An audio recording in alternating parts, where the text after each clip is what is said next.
تو گرامی قدر، قربانی کے حوالہ سے جتنی تاریخ پرانی ہے، حضرت آدم سے جہاں سے نوع انسانی کا آغاز ہوا اس وقت سے ہی قربانی کا تصور ملتا ہے۔ یہ آج کی بنیاد نہیں یا سیدنا ابراہیم علیہ السلام کی نہیں، ہم ابراہیم علیہ السلام کی سنت کو زندہ کرتے ہیں۔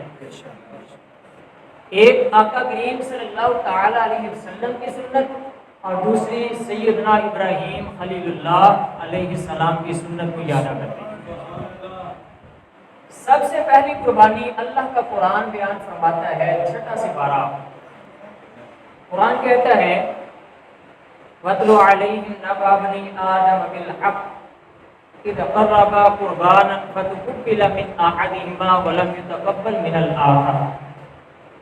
واقعہ اس طرح ہے، تفسیر ابن کثیر میں بھی ہے، تفسیر خازن میں ہے، تفسیر در منصور ہے، دیگر مفسرین نے بیان فرمایا ہے۔ آدم علیہ السلام کو اللہ تعالی ایک بیٹا اور ایک بیٹی عطا فرماتا، جڑواں۔ اس وقت قاعدہ یہ تھا کہ 1 سال جو بیٹا اور بیٹی ہوتے، اگلے سال کا بیٹا اور بیٹی ہوتے، اگلے سال کا بیٹا اور پچھلے سال کی بیٹی کے ساتھ ابراہیم اللہ کے حکم سے نکاح فرماتے۔ اسی طرح پچھلے سال کا بیٹا اگلے سال کی بیٹی کے ساتھ نکاح ہوتا۔ تو حابیل ان کے ساتھ جو پیدا ہونے والی تھی ان کی بہن، ان کا نام تھا دمیمہ، اور قابیل ان کے ساتھ پیدا ہونے والی بہن، ان کا نام تھا اکلیمہ۔ تو اللہ کے حکم کے مطابق ہونا اس طرح تھا کہ اکلیمہ کا نکاح حابیل سے ہو اور دمیمہ کا نکاح قابیل سے ہو۔ لیکن قابیل نے کہا کہ میں جو میرے ساتھ میری بہن پیدا ہوئی ہے اکلیمہ، وہ خوبصورت ہے، میں شادی اسی کے ساتھ ہی کروں گا۔ اللہ کے نبی آدم علیہ السلام نے سمجھایا قابیل کو کہ آپ ایسا نہ کریں، اللہ کا حکم ہے، آپ جو تمہارے ساتھ بہن پیدا ہوئی ہے اس کے ساتھ نکاح نہ کرو۔ الغرض معاملہ جب اس طرح طوالت اختیار کر گیا، ابراہیم آدم علیہ السلام نے اللہ کی بارگاہ میں استغاثہ کیا، یا اللہ میرے لیے کیا حکم ہے؟ اللہ تبارک و تعالیٰ نے فرمایا کہ اے پیغمبر، آپ ان دونوں کو کہیں کہ اپنی قربانی کریں، میری بارگاہ میں اپنی اپنی قربانی پیش کریں۔ جس کی قربانی قبول ہوگی وہ اکلیمہ سے نکاح کر لے گا، جس کی نہ ہوگی وہ دمیمہ سے نکاح کر لے گا۔ اللہ کا قرآن بیان فرماتا ہے وَاتْلُ عَلَيْهِمْ نَبَأَ بَنِي آدَمَ بِالْحَقِّ، سارا واقعہ۔ اللہ تعالیٰ کے نبی آدم علیہ السلام نے اپنے بیٹے کو حکم دیا کہ تم ایسا کرو۔ حابیل جو تھے ان کی نیت صاف تھی اور وہ بھیڑ بکریوں کا چرواہے کے طور پر کام کرتے تھے، انہوں نے اللہ کی رضا سمجھتے ہوئے ایک اعلیٰ قسم کا دمبا، ان کا مقصد اللہ کی رضا تھی، انہوں نے وہ دمبا لیا اور اس وقت کے مطابق، اس وقت قربانی کے قبول ہونے کا تصور یہ تھا کہ ایک پہاڑ پہ قربانی رکھ دی جاتی اور ایک سفید آگ آتی جس میں دھواں نہیں ہوتا تھا، صرف کڑک ہوتی تھی، وہ آتی آگ، اور جس کی قربانی آگ کھا جاتی وہ قبول ہو جاتی، جس کی نہ کھاتی وہ رد ہو جاتی۔ حابیل انہوں نے ایسا ہی کیا، ایک بہترین دمبا اللہ کی رضا کے لیے قربان کیا، لیکن قابیل کی نیت میں فتور تھا، اس نے وہ چونکہ زراعت کا کام کرتا تھا، اس نے گندم جو ہے ایک ناقص گندم، اس کو اس نے پہاڑ پہ رکھ دیا۔ قصہ مختصر، قرآن کہتا ہے من احدہما ولم یتقبل من الآخر، حابیل کی قربانی اللہ نے قبول فرما لی، قابیل کی قربانی اللہ نے رد فرما لی۔ وجہ نیت کی اخلاص تھی۔ اس میں آج کے لیے ہمارے لیے بھی ایک سبق ہے، درس ہے۔ اللہ جتنی استطاعت دے، کوئی بھینس لے آئے، کوئی گائے لے آئے، کوئی اونٹ کرے، کوئی بکرا کرے، چھترا کرے، جتنی اللہ نے استطاعت دی، لیکن اصل قربانی وہی ہے جو صرف اور صرف اللہ کی رضا کے لیے۔ اللہ تعالیٰ فرماتا ہے لَن يَنَالَ اللَّهُ لُحُومُهَا وَلَا دِمَاؤُهَا وَلَٰكِن يَنَالُهُ التَّقْوَىٰ۔ اللہ کی بارگاہ میں نہ خون جاتا ہے، نہ اللہ کی بارگاہ میں گوشت جاتا ہے۔ اگر اللہ کی بارگاہ میں کوئی چیز قبولیت والی ہے تو وہ صرف اور صرف بندے کا اخلاص اور تقویٰ ہے جس کو اللہ دیکھتا ہے۔ تو آج بھی ہمارے لیے یہ درس ہے کہ ہم کوئی بھی کام ہو نیکی والا اللہ کی رضا کے لیے کریں، اخلاص کے لیے۔ ہم نے ایک کوئی بھی بیل لے لیا تو ضروری تو نہیں کہ ہم سب کو دکھاتے پھریں یا اپنے آپ کو حاجی کے طور پر ثابت کرتے رہیں کہ ہم نے بڑا نہیں کیا کوئی تیر مار کا مار لیا۔ جو بھی فقط نیت یہ ہو کہ اے اللہ تو راضی ہو۔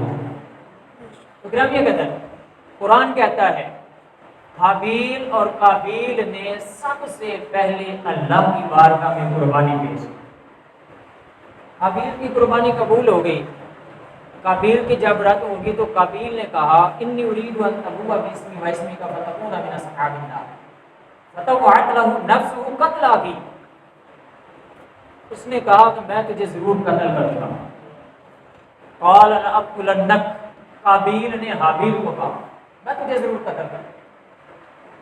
حابیل نے کہا ٹھیک ہے تو قتل کر، میرا بھی گناہ تیرے اوپر ہے اور تیرا بھی گناہ تیرے اوپر ہے، انک من اصحاب النار، اور تو جو ظلم کرنے والے ہیں وہ خسارہ میں۔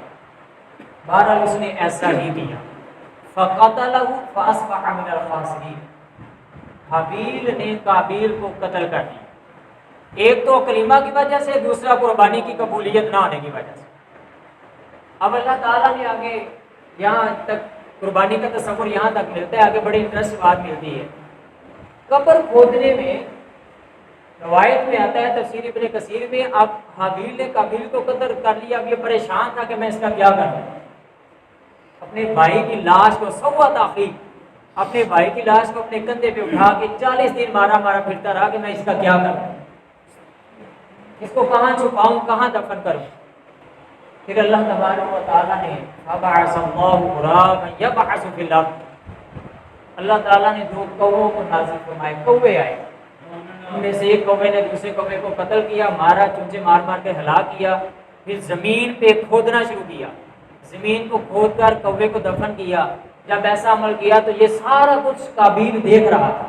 اللہ کا قرآن کہتا ہے قال یا ویلتا اعجزت ان اکون مثل هذا الغراب، قابیل کہنے لگا ہائے افسوس کہ آج میرے پاس اتنی بھی عقل نہیں ہے کہ میں اپنے بھائی کی لاش کو چھپا سکوں۔ آج مجھ سے تو زیادہ کوا عقل مند نکلا کہ جس نے اپنے ساتھی کوے کو زمین میں دفن کر دیا۔ قال یا ویلتا اعجزت ان اکون مثل هذا الغراب فواری سوءت اخی فاصبح من النادمین۔ وہ اس بات پر بڑا شرمندہ ہوا، یعنی کہ قبر کھودنے میں اللہ تعالیٰ نے سب سے پہلے کوے کو بھیجا۔ تو گرامیہ قدر سب سے پہلی قربانی کا یہ تصور ملتا ہے، حابیل اور قابیل کی قربانی کا تصور۔ صحیح بخاری شریف میں ہے، نبی کریم صلی اللہ تعالی علیہ وسلم نے فرمایا کہ کوئی بھی شخص قیامت تک کسی کو ظلمن قتل کرے گا تو اس میں سے گناہ کا حصہ قابیل کو بھی ملے گا، کیونکہ سب سے پہلے قتل کا طریقہ اس نے ہی ایجاد کیا، قابیل نے ایجاد کیا۔ تو یہ ابتداء تصور قربانی کا ملتا ہے۔ پھر سیدنا نوح علیہ السلام کا ذکر ملتا ہے، ورلڈ سیویلائزیشن بک ہے، اس میں بڑی ڈیٹیل سے یہ واقعات لکھے ہوئے ہیں، تفاسیر میں لکھے ہوئے ہیں۔ حضرت نوح علیہ السلام نے باقاعدہ ایک مکعب نما کمرہ بنایا ہوا تھا، اس میں قربانیاں رکھی جاتی تھی جس کو کمیل کہا جاتا تھا۔ اس میں لوگ اپنی قربانیاں رکھتے، وائٹ سفید جو ہے نا آگ آتی وہ اس کو کہا جاتا۔ بنی اسرائیل میں بھی ایسی ہی قربانی کا تصور تھا۔ نمرود کی قربانی کا تصور ملتا ہے، تاریخ ابن کامل میں لکھا ہوا ہے اور تفسیر ابن کثیر میں کہ نمرود نے جب دیکھا ابراہیم علیہ السلام پر اللہ تعالیٰ کے حکم سے آگ گلزار ہو گئی ہے تو یہ اللہ کو مان گیا۔ ابراہیم علیہ السلام جب آپ آگ سے واپس تشریف لائے تو اس نے کہا ابراہیم تیرا خدا واقعی سچا ہے، برحق خدا ہے، میں تیرے اللہ کے لیے اس کی عظمت اور جلالت کے لیے آج 40,000 گائے کو قربان کروں گا۔ ابراہیم علیہ السلام نے کہا تب تک تیری کوئی قربانی قبول نہیں جب تک تو میرے اللہ پر ایمان نہیں لائے گا۔ لیکن اس نے قربانیاں کی، 40,000 گائیں قربان کی، لیکن رہا وہ مشرک، کافر ہی رہا۔ پھر اسی طرح سلسلہ چلتا چلاتا جناب سلیمان علیہ السلام کو اللہ نے جب حکم دیا، داؤد علیہ السلام کو حکم دیا بیت المقدس کی تعمیر کریں، ان کے عمر میں نہ ہوئے مکمل، ان کے بیٹے سیدنا سلیمان علیہ السلام نے بیت المقدس کو تعمیر کیا، ہیکل سلیمانی کو تعمیر کیا۔ جب یہ دونوں چیزیں تعمیر ہو گئی، مکمل ہو گئی، تو سیدنا سلیمان علیہ السلام نے 1,00,000 جانور قربان فرمائے، اظہار تشکر کے لیے، شکرانے کے لیے۔ پھر اسی طرح سلسلہ چلا آتا ہے کریم آقا صلی اللہ تعالی علیہ وآلہ وسلم کی قبر، مشرکین کا، مشرکین جو تھے یہ بھی قربانیاں کرتے تھے۔ ان کی خاص قسم کی 2 طرح کی قربانیاں تھیں، ایک فصل کی قربانی، فصل اور کاشتکاری کے لحاظ سے، جانور مویشی اور کاشت کے لحاظ سے۔ قرآن مجید میں ان کا ذکر 8ویں سپارے میں ملتا ہے، وَجَعَلُوا لِلَّهِ مِمَّا ذَرَأَ مِنَ الْحَرْثِ وَالْأَنْعَامِ۔